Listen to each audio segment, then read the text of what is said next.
Bismillahirrahmanirrahim. Assalamualaikum warahmatullahi wabarakatuh. Selamat pagi para pencari ilmu. Semoga dimanapun teman-teman ada dalam keadaan sehat, ada dalam keadaan terbaik. Pada video kali ini saya akan berbagi bagaimana pola pengambilan sampel atau bagaimana cara menentukan unit sampel, begitu ya. Setelah sebelumnya kita membahas mengenai bagaimana menentukan jumlah sampelnya, pada video kali ini kita akan membahas bagaimana menentukan unit sampelnya. Pertanyaannya kan gini, setelah kita mengetahui sampelnya itu misalkan jumlahnya ada 10 dari 100 populasi. Nah, pertanyaan selanjutnya kan 10 itu diambil yang mana dari 100 itu ya kurang lebih. Nah, ada beberapa cara yang dapat digunakan untuk menentukan unit sampel. Paling tidak, beberapa akan saya sampaikan pada video kali ini. Misalkan begini, sebagai contoh pada ini ada populasi begitu ya, lingkaran-lingkaran hitam itu adalah populasi yang saya contohkan. Terus kemudian bagaimana teman-teman bisa menentukan unit sampelnya. Setelah jumlahnya diketahui, misalkan sudah dihitung, sudah ditentukan jumlahnya misalkan ada 10 begitu ya. Maka 10 itu diambil yang mana dari populasi ini kan begitu ya. Nah, yang harus dicatat, yang harus diperhatikan terlebih dahulu adalah untuk tanaman-tanaman pada populasi atau tanaman-tanaman yang ada pada bagian paling tepi kanan, tepi kiri, tepi atas, tepi bawah begitu ya. Jadi tanaman-tanaman yang ada pada posisi paling tepi itu tidak disarankan untuk dijadikan sebagai tanaman sampel. Misalkan pada populasi ini saya kasih tanda merah sebagai tanda bahwa ini adalah tanaman yang paling tepi dan tidak akan kita gunakan sebagai sampel. Nah, jadi sampelnya adalah kita akan ambil dari populasi selain daripada yang ada ada garis merahnya begitu ya. Nah, menentukan 10 itu paling tidak cara sederhananya adalah dengan menggunakan metode pengambilan acak sederhana.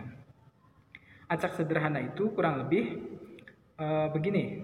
Acak sederhana itu semacam teman-teman menentukan arisan begitu ya, menentukan siapa yang terpilih begitu.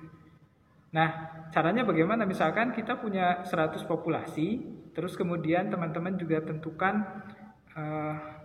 gunakan atau buat daftarnya begitu ya. Buat daftarnya 100, misalkan ada 100 nama atau 100 nomor dari 1 sampai 100. Terus kemudian pisahkan ya nomor-nomor yang posisinya paling tepi tadi. Jadi nomor-nomor yang ada pada posisi paling tepi itu tidak akan kita ikut sertakan dalam pengambilan sampel begitu ya. Jadi disisihkan, terus kemudian sisanya itu yang akan kita undi begitu. Sebanyak berapa? Sebanyak 10 misalkan contohnya tadi kita sudah tentukan misalkan 10 sampel begitu ya, atau lebih lah kurang lebih. Jadi kita ambil 10 nomor begitu secara acak dan kita tentukan, kita lihat nomor berapa saja yang muncul. Misalkan pada gambar ini yang saya kasih tanda lingkaran putih itu adalah sampel terpilihnya. Begitu ya. Nah, jadi sampel-sampel itu, lingkaran-lingkaran putih itu adalah yang akan kita amati selama penelitian gitu ya. Karena itu yang dijadikan sampel yang representatif begitu ya, yang mewakili dari keseluruhan populasi yang jumlahnya 100. Itu cara pertama menggunakan metode acak sederhana. Terus kemudian yang selanjutnya adalah dengan pengambilan contoh secara sistematik. Jadi mengikuti pola. Contohnya bagaimana? Contohnya ada penggunaan pola zigzag begitu ya, atau Z gitu. Kalau pada contoh ini misalkan, tapi tetap ya tanaman yang ada pada bagian paling tepi itu tidak kita gunakan sebagai sampel. Nah, misalkan ada garis warna putih itu pola zigzag, pola Z begitu ya. Nah, tanaman-tanaman yang akan kita jadikan sebagai sampel adalah mereka yang terlewati oleh pola zigzag tersebut. Misalkan 10 tanaman tadi diambil dari tadi, ya udah 10-nya itu diambil dari tanaman yang terlewati oleh pola Z tadi. Begitu ya. Terus kemudian selain pola Z juga ada yang sering digunakan adalah pola X atau 2 diagonal begitu ya. Sebagai contoh misalkan ini juga garis putihnya ada 2X begitu. Nah, kita ambil sampelnya itu dari tanaman-tanaman yang terlewati oleh pola X tadi.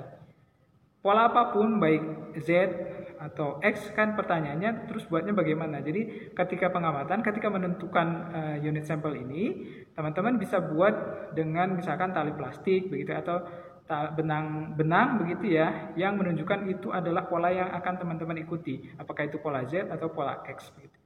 Dengan demikian, teman-teman setelah mengetahui jumlah sampelnya, teman-teman juga bisa mengetahui titik-titik sampelnya. Begitu ya, untuk sementara mungkin itu yang dapat saya sampaikan. Semoga bermanfaat. Mohon maaf ya.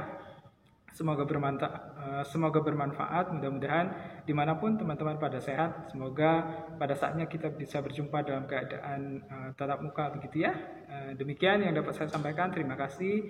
Wabillahi taufiq wal hidayah. Wassalamualaikum warahmatullahi wabarakatuh.